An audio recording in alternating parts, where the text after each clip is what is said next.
Tonight, breaking news as we come on the air. More than 30 million Americans in the Northeast under a flood threat as a powerful storm targets the I-95 corridor. Major cities from Washington to New York to Boston in the bullseye and on alert. Several inches of rain forecast to hit the saturated ground. Winter rain and snowfall totals already up to 200% above normal in some places. That system moving up from the south, triggering flash flooding. Our weather team timing it all out. The deadly helicopter crash near the southern border. A National Guard chopper with 4 people on board, 2 soldiers and a Border Patrol agent killed. Another soldier critically hurt. President Biden honoring their sacrifice. What we're learning about the urgent investigation tonight. The presidential race kicking into full swing. Trump versus Biden, round 2. The former president and the current one, both on the ground in Georgia, a crucial swing state, holding dueling rallies. Selena Wang from the campaign trail. A dramatic shootout in Florida captured on police body camera video. A suspect firing at officers after authorities say he just killed a coworker. The chilling 911 calls, where authorities say he hid his gun. Overseas, the U.S. and its allies thwart a large-scale attack by Houthi rebels in the Red Sea. The moment British forces take down a drone, one of dozens launched. And on the ground in Gaza, the humanitarian crisis escalates. The U.S. and allies working to get more aid in just ahead of Ramadan. Soufi Burridge in Jerusalem. Haiti's capital under siege, paralyzed by violence. Armed gangs banding together in an effort to bring down the government. The State Department telling Americans to get out. Here at home, Jaclyn Clark passes Steph Curry and sets yet another record. And countdown to the Oscars, the final preps, and the history that could be made in just about 24 hours on Hollywood's biggest night. From ABC News, this is World News Tonight. Good evening. Thanks for joining us on this Saturday. I'm Whit Johnson reporting from Los Angeles tonight. As we come on the air, the Northeast is bracing for a long night of heavy rain and flooding. More than 30 million Americans under flood watches and alerts across 11 states from Virginia to Maine. That storm system leaving a trail of destruction across parts of downtown Charleston, South Carolina. Strong winds downing power lines and ripping rooftops off of homes and other buildings. Torrential rain and high tide also triggering flooding in the Charleston area, forcing several road closures. This is the 3rd storm to hit the East Coast this week. ABC meteorologist Somara Theodore leading us off tonight. And Somara, some places could see potentially dangerous conditions. That's correct, Whit. The severe weather is diminishing in the south. However, that flood threat is rising here in the Northeast. So folks along I-95, listen up closely. Here in our nation's capital, we have a coastal flood alert where I am, and we also have flood watches in place from New York up to Portland, Maine. Timing this out, heaviest of the rain hitting the Delmarva Peninsula in the mid-Atlantic just after sunset. Heavy rain then makes its way to the New York tri-state area closer to midnight, and by tomorrow morning, we're seeing most of this rain situated along Maine's shores. Further inland and on the northern tier of the storm, they've got snowfall coming down. By the time it's all said and done, we could have 2 to 3 inches of rain on the ground. Meanwhile, out in Hollywood, they've been seeing one of their wettest Februaries on record. But the good news is things are looking dry just in time for the Oscars tomorrow. Whit? We see that rain already having an impact there in Washington. Samara, thank you. We do turn now to the urgent investigation after a deadly National Guard helicopter crash along the U.S. Mexico border in Texas. 2 National Guard soldiers and a U.S. Border Patrol agent died. Another soldier survived but is in critical condition. Authorities say the UH-72 Lakota helicopter was conducting an aviation operation. This on the heels of last month's deadly helicopter crash in Southern California in the mountains that killed 5 U.S. Marines. Here's ABC's Jaclyn Lee. Tonight, the urgent investigation into a deadly helicopter crash during an aviation operation along the U.S. Mexico border in Texas. That's where it crashed, right over here. 2 National Guard soldiers and a U.S. Border Patrol agent were killed on board the UH-72 Lakota. Another soldier in critical condition. It was about maybe 150 feet or maybe 100 feet, and it started a rapid swirl, turning around in a circle. First responders and Border Patrol agents Friday swarming the crash site in the Rio Grande Valley town of La Grulla, about 3.5 hours south of San Antonio. Authorities say the helicopter was part of Operation Lone Star, Texas Governor Greg Abbott's $10 million mission to keep migrants from entering the U.S. In a statement, President Biden offering his condolences, saying, "These brave Americans dedicated their lives to protecting our nation. Our gratitude is profound, and their sacrifice will never be forgotten." And the National Guard saying, "All of these people represent selfless service and the best of America." With the cause of the crash is under investigation, and the identities of the victims will not be released until the next of kin are notified. Whit? Jaclyn Lee for us tonight. Thank you. Next tonight, the race for the White House kicking into high gear with Biden and Trump set for a rematch. The current and former president both holding dueling rallies today in the battleground state of Georgia. ABC's senior White House correspondent Selena Wang is on the campaign trail tonight with reaction from voters. Tonight, the rematch is on. President Biden and Donald Trump going head-to-head with dueling campaign rallies in battleground state Georgia. In the former president's first rally since Nikki Haley dropped out, Trump tearing into Biden. "You're destroying our country, Joe." He doesn't have a clue. Trump rallying in the state where he faces criminal charges surrounding efforts to overturn the 2020 election. But many supporters here in Rome, Georgia, part of the conservative district of Marjorie Taylor Greene, don't seem to care. Would you still support Trump if he were convicted of a crime? I would. Just 70 miles away in Atlanta, President Biden campaigning in a state he barely won. In 2020, beating Trump by less than 12,000 votes. The president on a tour of key battleground states to build off his fiery State of the Union speech. "I'm ready to fix it. Send me the border bill now." Hoping to persuade skeptical voters. I don't think he's really in touch. Then sharpening his attacks on Trump on the campaign trail. Donald Trump and the MAGA Republicans are trying to take our freedoms away. And by the way, not all Republicans. This ain't your father's Republican Party. These guys are different. But many Trump supporters still believe the false claim that he won the election in 2020. We all know he won. We all know he won. Voters here say the border economy are top of mind. And today, President Biden also saying he regrets using the word illegals to describe undocumented immigrants during his State of the Union speech. Meanwhile, Trump tonight repeatedly using that word and calling the border crisis a migrant invasion. Selena Wang, thank you. Now to the federal government remaining open for business, at least for now. That's after a late-night Senate vote narrowly averted a partial government shutdown. Let's bring in ABC's Mary Alice Parks in Washington. And Mary Alice, we're now facing another big deadline in 2 weeks. Yeah, that's right. Congress has a big fight ahead of them. They only have 2 weeks to fund the rest of the government. But look, overnight, like you said, the president signed a $460 billion spending bill. That included 6 of the 12 spending packages needed to keep part of the government open. So the FDA, the Justice Department, Commerce Department, Veteran Affairs, and others at least now funded through the fall. Now, House Republicans had tried to put restrictions in the bill on abortion pills, but they needed Democratic votes to get the bill over the finish line, so Democrats were able to defeat that. All right, Mary Alice Parks, thank you. And tune into This Week tomorrow morning. George Stephanopoulos speaks with Transportation Secretary Pete Buttigieg following President Biden's State of the Union address. Next tonight, the dramatic deputy shootout in South Florida. The Broward County Sheriff releasing body camera footage of the terrifying exchange of gunfire between deputies and a transit employee after he allegedly killed a coworker. ABC's Morgan Norwood with new details just coming in. Tonight, new police body camera footage showing the moment 3 Florida deputies come under fire and face-to-face with a gunman who authorities say had just shot and killed his co-worker at this bus depot in Pompano Beach, just north of Fort Lauderdale. He's out! How many of you are inside the office right now? All right. Is he shooting right now? Is that gunshots I hear? Yeah, those are gunshots, yeah. Panicked employees calling 911 after authorities say the suspect, 59-year-old Rafael Molina, gunned down 42-year-old Warren Chambers. Police say Molina waited for Chambers, took a gun out from his lunchbox, and fired at point-blank range. Surveillance video revealing more details. You can see there's some contemplation going on. Where should I go? Who should I shoot next? Where's my next move?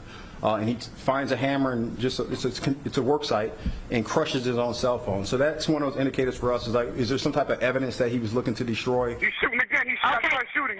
He's shooting. Okay. Stay with me. Officers rushing to the scene Wednesday night. Within seconds, officials say Molina fired at them 6 times. Deputies returning about 49 shots, authorities say. The suspect pronounced dead. He made his mind up that he was going to die that day or kill as many people, including law enforcement. Morgan Norwood joining us now. So, Morgan, what more are you learning about those 3 deputies involved in the shooting?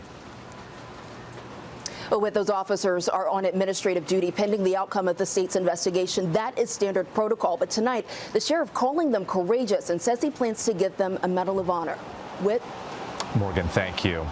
We move overseas now to the Middle East. The U.S. thwarting a large-scale attack by Houthi rebels targeting ships in the Red Sea.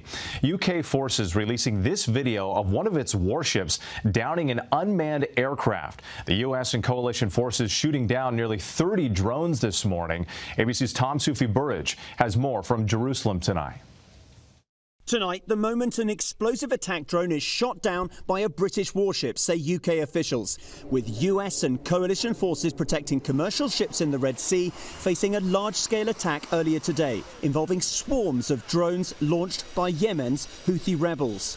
28 uncrewed aircraft downed in total, says the US Navy, adding no commercial or military vessels were damaged in the attack. The Houthis stepping up attacks as the US and its allies work to get more aid into Gaza by air and by sea. Today, the US dropping more meals into northern Gaza, where the UN says hundreds of thousands of people, including many children, face potential famine. Tonight, Israel welcoming US plans to build a temporary pier off Gaza's coast, saying its officials will inspect shipments of aid coming in. With no sign of a ceasefire deal, the parents of Hirsch Goldberg-Polin, one of 6 American hostages still in Gaza, who met with our David Muir just after the October 7 attack, telling me it's time to end the suffering on all sides. The regular people are suffering and have paid. And it's enough. It's enough. From all sides, it's enough. And with tight security expected here in Jerusalem tomorrow, the holy Muslim month of Ramadan beginning without a ceasefire deal in place, something President Biden predicted could be very dangerous.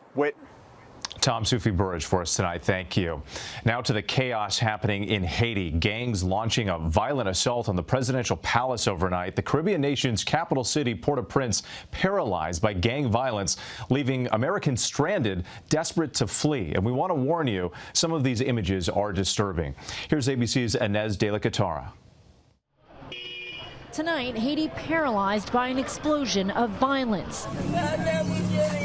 This elderly woman caught in the crossfire during a shootout between police and gangs in downtown Port-au-Prince. She survived. The fierce fighting forcing thousands of residents to flee their homes. Natasha, now in a shelter with her 3 children, saying, "I've become a nomad."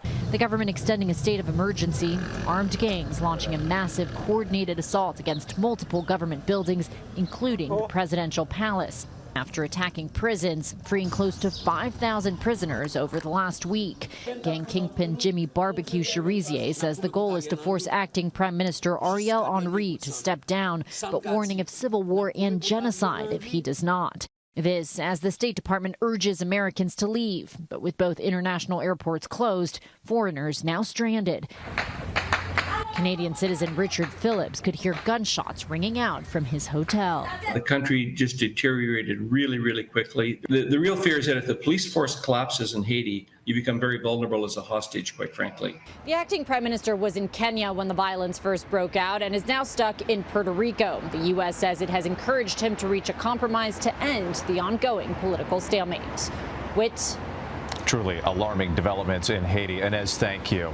And staying overseas now, Russia on high alert for a possible terrorist attack in Moscow. Authorities more than doubling the police presence in the city today following a warning from the U.S. Embassy.